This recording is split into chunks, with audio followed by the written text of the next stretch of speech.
औज़ुबिल्लाहि मिनश्शैतानिर्रजीम बिस्मिल्लाहिर्रहमानिर्रहीम अस्सलाम वालेकुम। स्टूडेंट्स, उम्मीद करता हूँ कि आप सब खैरियत से होंगे और आप सबको welcome online classes by doctor Mohammad Saqib Qureshi में। बच्चों, आज के इस वीडियो लेक्चर में हम पढ़ने जा रहे हैं feedback mechanism. Second year biology का टॉपिक है। अगर आप व्हाट्सएप ग्रुप का पार्ट नहीं और आप हिस्सा लेना चाहते हैं तो आप 033322433031 पर हमसे रब्ता कर सकते हैं। स्टूडेंट्स, हम सिंगल टॉपिक को इसलिए समझ रहे होते हैं ताकि बहुत कम वक्त में हम चीज़ समझ जाएं, और ये वो टॉपिक्स हैं जिनसे लाजमी हम एनटीएस में एमसीक्यू भी एक्सपेक्ट कर रहे होते हैं। बच्चों, फीडबैक का मतलब क्या होता है? अक्सर आपने देखा है कि जब मैं आप क्लास कंडक्ट करता हूँ आपकी, तो उसके बाद आपसे कहता हूँ कि आप अपना फीडबैक मुझे ज़रूर दीजिएगा। यानी उससे मुझे पता लगता है कि जो मैंने लेक्चर लिया था वो आपको पसंद आया, आपको क्या बात समझ में आई, क्या बात समझ में नहीं आई। तो हम कहते हैं एक रिस्पॉन्स का मैकेनिज्म होता है, उसे हम फीडबैक कहते हैं।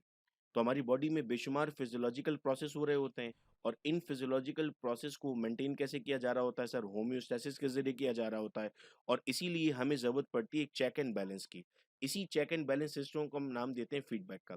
जैसे मैंने कहा, आप लेक्चर्स में मुझे बताते हैं कि सर ये बात हमें ज़्यादा समझ में आई, हमें न्यूमेरिकल्स की और प्रैक्टिस करनी है सर, ट्रिक्स हमें चाहिए। तो आपसे मैं फीडबैक लेता हूँ, चेक एंड बैलेंस होता है, और फिर और वीडियो लेक्चर्स बना के आपके सामने रखता हूँ। हमारी बॉडी में यूजुअली हार्मोन्स ये फीडबैक का काम कर रहे होते हैं, लेकिन अल्टीमेटली अगर हम बात करें तो नर्वस सिस्टम कंट्रोल कर रहा होता है। ये बात हमसे एमसीक्यूज में पूछी जाती है। When any change in the internal environment takes place, it is detected by the receptor and immediately reported to the control center.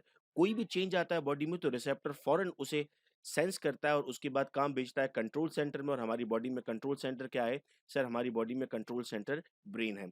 Brain ये डिसाइड करेगा कि फिर क्या परफॉर्म करना चाहिए, कौन सा एक्शन परफॉर्म करना चाहिए। ये एक्शन दो तरह का हो सकता है। ये एक्शन पॉजिटिव भी हो सकता है और ये एक्शन नेगेटिव भी हो सकता है। फॉर एग्जाम्पल, अगर आपकी बॉडी ने एक काम किया, कोई चेंज आया, और आपकी बॉडी में एक ऐसा रिस्पॉन्स मैकेनिज्म स्टार्ट हो जाए जिसके जरिए उस काम को कम करने की कोशिश की जाए, तो उसे हम नाम देते हैं नेगेटिव फीडबैक का। मिसाल के तौर पे, जैसे ही हमारा शुगर लेवल बढ़ता है, तो जब शुगर लेवल बढ़ता है तो हमारी बॉडी में इंसुलिन सिक्रीट होता है। इंसुलिन इस ग्लूकोज के लेवल को कम करता है। तो ये कौन सा मैकेनिज्म हुआ हमारे पास सर? ये नेगेटिव मैकेनिज्म हुआ। एक चीज बढ़ी तो दूसरी चीज कम हो रही है बॉडी के अंदर। हमने कहा सर ये नेगेटिव फीडबैक मैकेनिज्म है। इसके बाद अगर हम पॉजिटिव फीडबैक की बात करते हैं तो पॉजिटिव में हम क्या कहेंगे? आपकी बॉडी ने एक एक्शन किया, दूसरा एक्शन आपकी बॉडी परफॉर्म करेगी उस एक्शन को इंक्रीज करने के लिए, वो कहलाएगा पॉजिटिव फीडबैक। फॉर एग्जांपल, हम कहते हैं ड्यूरिंग डिलीवरी बॉडी में यूट्राइन कॉन्ट्रैक्शन होती है। उस यूट्राइन कॉन्ट्रैक्शन को इंक्रीज करने के लिए ऑक्सीटॉक्सिन रिलीज किया जाता है, और ऑक्सीटॉक्सिन क्या करता है? यूट्राइन कॉन्ट्रैक्शन को और ज्यादा तेज कर देता है। तो पहले काम हो रहा था यूट्राइन कॉन्ट्रैक्शन, आपकी बॉडी ने ऑक्सीटॉक्सिन रिलीज किया इस काम को और फास्ट करने के लिए। तो इस मैकेनिज्म को हमने क्या नाम दिया? इस मैकेनिज्म को हमने नाम दिया पॉजिटिव फीडबैक मैकेनिज्म। एग्जाम में हमें सिनेरियो बनाकर दिया जाता है। आपको सिनेरियो में एक चीज चेक करनी होगी, बॉडी के रिस्पॉन्स और जो बॉडी में काम हुआ था।